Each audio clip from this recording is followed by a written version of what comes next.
But first, let's turn to the headlines. A former Facebook employee has called out the social media giant. She blew the whistle on its deliberate promotion of content harmful to teens and younger children. She also brought thousands of internal documents before Congress to back up her claims. The whistleblower compared Facebook's tactics to those of Big Tobacco, both targeting youth to get them hooked for life. She also called on Congress to take action. So how did the senators respond? Charlene Aaron has the details.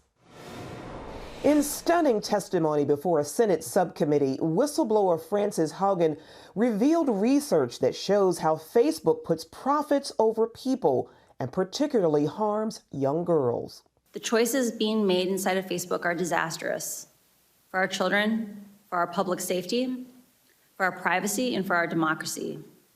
And that is why we must demand Facebook make changes. The former Facebook product manager says the social media giant knowingly promoted addictive and divisive content through deceptive algorithms to control what they see. She claims Facebook targets teens and children as young as 8. Facebook understands that if they want to continue to grow, they have to find new users. The way they'll do that is by making sure that children establish habits before they have good self-regulation. By hooking kids. By hooking kids.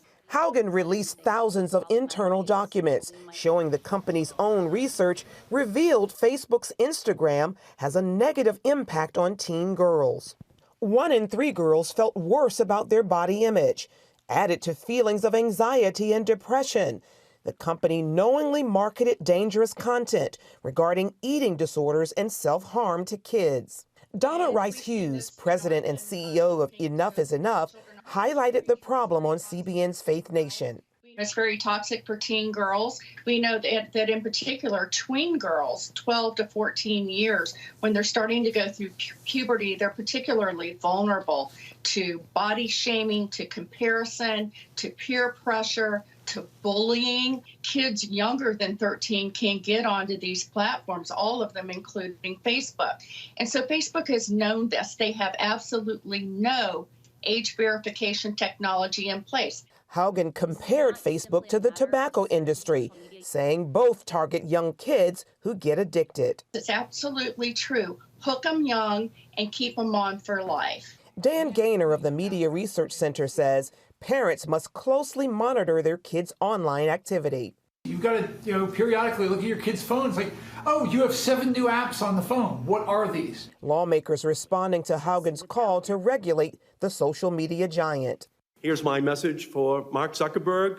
Your time of invading our privacy, promoting toxic content, and preying on children and teens is over. Congress will be taking action. Facebook's CEO Mark Zuckerberg now responding to Haugen's claims, posting last night, quote, "At the heart of these accusations is this idea that we prioritize profit over safety and well-being. That's just not true." Charlene Aaron, CBN News. Well, it's been known for years that these social media giants are actually using the algorithm to hook us all in. And whether it's the like button or, how many followers do you have, all of these things are sort of false indications of social media influence. And it's designed by psychologists to hook you and to get you repeatedly looking at your phone and repeatedly engaging with that app so that they can make money off of you. You're the product. The more they can claim your eyeball is on their app, the more money they can get from advertising. Will Congress ever act here? I don't think so. I don't think there's the political will to do it. And there certainly isn't the political harmony on Capitol Hill to actually get anything done. It would just take some lobbyists exercising very little influence on just a few select senators, and the whole thing would not get through and not be passed into law. So what can you and I do? Well, we can actually start recognizing what these devices are trying to do.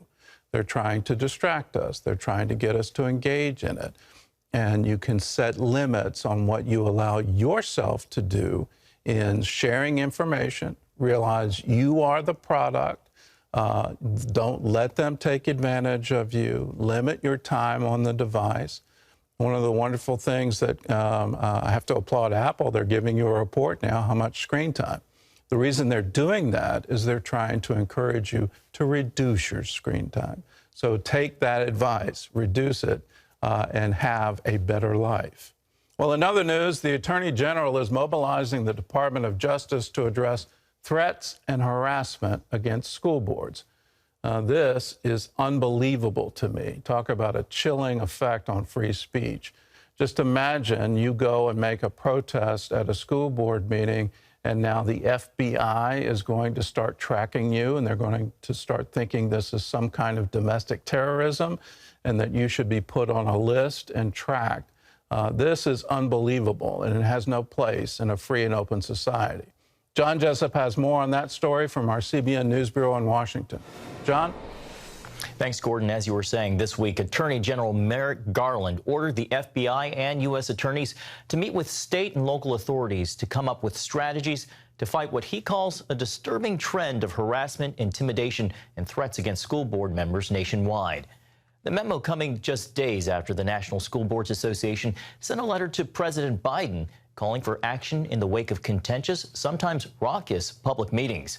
The association's letter suggesting the threats are comparable to domestic terrorism as angry parents protest issues like critical race theory, COVID policies, and sexually explicit content. Tuesday, Missouri Republican Senator Josh Hawley pressed U.S. Deputy Attorney General Lisa Monaco on the limits of the new policy. Is waiting to express one's view at a school board meeting harassment and intimidation? As the Attorney General's memorandum made quite clear, spirited debate is welcome, is a hallmark of this country. It's something we all should engage in. And no, I don't think so, Ms. Monaco. With all due respect, it didn't make it quite clear. It doesn't define those terms. But harassment and intimidation, what do those terms mean in the context of a local school board meeting? If this isn't a deliberate attempt to chill parents from showing up at school board meetings for their elected school boards, I don't know what is. Senator Hawley sent a blistering letter to the Attorney General charging that the memo is aimed at intimidating opponents of liberal policies. Well, turning now to the fight over President Biden's domestic agenda. No agreement yet between progressive and moderate Democrats on the parameters of his social spending bill, and that's stalling progress on a much-needed measure to shore up bridges, roads, and other infrastructure. And now, as the debt ceiling deadline looms larger, Democrats are considering a drastic step. CBN Capitol Hill correspondent Abigail Robertson reports. Democrats are now looking to pass both the infrastructure and social spending bills by the end of October. It's still unclear, however, whether progressive and centrist Democrats can reach a deal by then to get either bill across the finish line. This is a process. We'll get it done. The budget reconciliation price tag is the main issue holding up negotiations, with centrist Democrats wanting a $1.5 trillion cap, while progressives argue that's not nearly enough. That's too small to get our priorities in. So it's going to be somewhere, between 1.5 and 3.5. Progressive House Democrats are withholding support for the Senate-passed infrastructure bill until an agreement is reached on the larger spending package, delaying a much-needed legislative win for President Biden. What we agreed on is that the price tag had to come down. What we agreed on is that we had to sit down with Senator Manchin and negotiate something. What some of us said is reduce the number of years that these programs exist, and that will really help us get to consensus. Congressman Ro Khanna, a member of the House Progressive Caucus, told CBN News' Faith Nation he's open to including the Hyde Amendment, which forbids federal funding of abortion and is opposed by progressives, in the final bill to help secure Senator Joe Manchin's vote. As you know, the Hyde Amendment is the law of the land. I don't expect that reconciliation will repeal it, so I think we could get to a compromise there. Far-left protesters are turning on the centrists, going as far as following Senator Kyrsten Sinema into a bathroom and using a kayak flotilla to surround Senator Joe Manchin's houseboat. What are you going to do for the poor in West Virginia? We're going to be working everything we can to create good opportunities. And we need to tax the rich. Well, I agree with that. And Democrats still face that deadline to raise the debt ceiling before October 18th, when the government runs out of money to pay its bills, without Republican support. Now, the president says Democrats are considering doing away with the filibuster so they can pass it on a straight vote. Are Democrats considering using the nuclear option to raise the debt limit? Oh, I think that's a real possibility. If nothing is done by October 18th, the American people could see an unprecedented economic catastrophe. Reporting from Capitol Hill, Abigail Robertson, CBN News. Thank you, Abigail. Well, turning overseas to the Philippines, where President Rodrigo Duterte has announced he's retiring from politics when his term expires next year.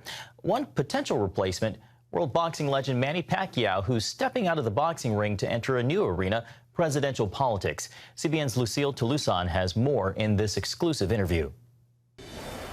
I just heard the final bell, were the words of the great boxing icon Manny Pacquiao as he announced his retirement from his phenomenal boxing career.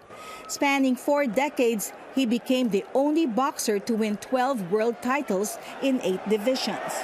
He thanked boxing for getting him and his family out of poverty and for inspiring many people. Pacquiao, currently a senator in the Philippines, has announced his candidacy for next year's presidential elections. What compelled you to run for the Philippine presidency?